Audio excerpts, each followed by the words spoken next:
الرحمن الرحیم السلام علیکم ورحمۃ اللہ وبرکاتہ۔ محترم ناظرین، آج کی اس ویڈیو میں ہم نے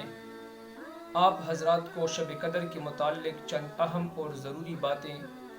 بتانی ہیں جس سے آپ شب قدر کو بآسانی پہچان سکیں گے۔ اب آئیے آتے ہیں ہم پہلی بات کی طرف۔ شب قدر کی فضیلت تو سب سے بڑی فضیلت اس رات کی جو ہے وہ ہے اس رات میں اللہ جل شانہ کے عظیم کلام قرآن کریم کا نزول ہوا، اور اس ایک رات کی عبادت 1000 مہینوں یعنی 83 سال کی عبادت سے بہتر ہے، اور پھر بہتر کا کوئی لمٹ مقرر نہیں، بلکہ دوگنی سگنی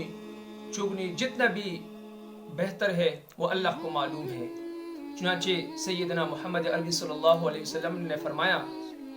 کہ جس شخص نے شب قدر کو عبادت کے لیے کھڑا رہا تو اس کی پچھلے سارے گناہ معاف ہو جاتے ہیں، اور جو شخص اس رات کی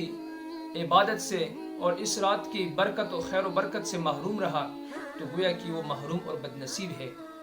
دوسری جگہ میں حضرت امی عائشہ رضی اللہ تعالی عنہ نے فرمایا کہ یا رسول اللہ، کہ جب میں شب قدر کو پاؤں تو پھر میں کیا دعا مانگوں؟ تو حضور صلی اللہ علیہ وسلم نے فرمایا کہ عائشہ، جب آپ شب قدر کو پائیں تو آپ یہ دعا مانگے، اللہم انکا عفو تحب العفو فاعف عنی، کہ اے اللہ آپ بہت معاف کرنے والے ہیں اور معافی کو پسند کرتے ہیں، اے اللہ میری خطاؤں کو معاف فرما دے۔ شب قدر کی علامات تو اس طرح درر منصور میں حضرت عبادہ رضی اللہ تعالیٰ عنہ نے حضور صلی اللہ علیہ وسلم سے نقل کیا ہے کہ شب قدر کی من جملہ علامات میں سے ایک علامت یہ بھی ہے کہ یہ رات چمکدار، کھلی ہوئی، صاف اور شفاف ہوتی ہے، گویا کہ اس میں انوارات کی کثرت ہوتی ہے۔ یہ رات معتدل ہوتی ہے، یعنی نہ زیادہ گرمی ہوتی نہ زیادہ ٹھنڈک، اور اس طرح پھر جب صبح ہوتی ہے تو صبح سورج جب طلوع ہوتا ہے تو سورج بغیر کرنوں اور بغیر شعاؤں کے طلوع ہوتا ہے، اور دنوں کی طرح نہیں، بلکہ اس دن جب سورج طلوع ہوتا ہے تو اللہ جل شانہ شیطان کو سورج طلوع ہونے کے ساتھ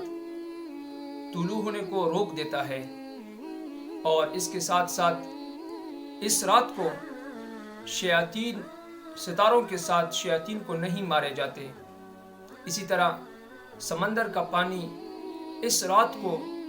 بالکل میٹھا ہوتا ہے، اور یہ ہمارے جو اکابر ہے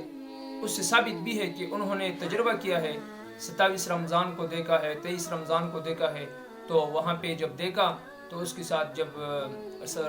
سمندر کا جو پانی تھا وہ بالکل میٹھا تھا۔ چوتھی اور آخری بات یہ ہے کہ اس رات کو ہر چیز اللہ تعالیٰ کو سجدہ کرتے ہیں۔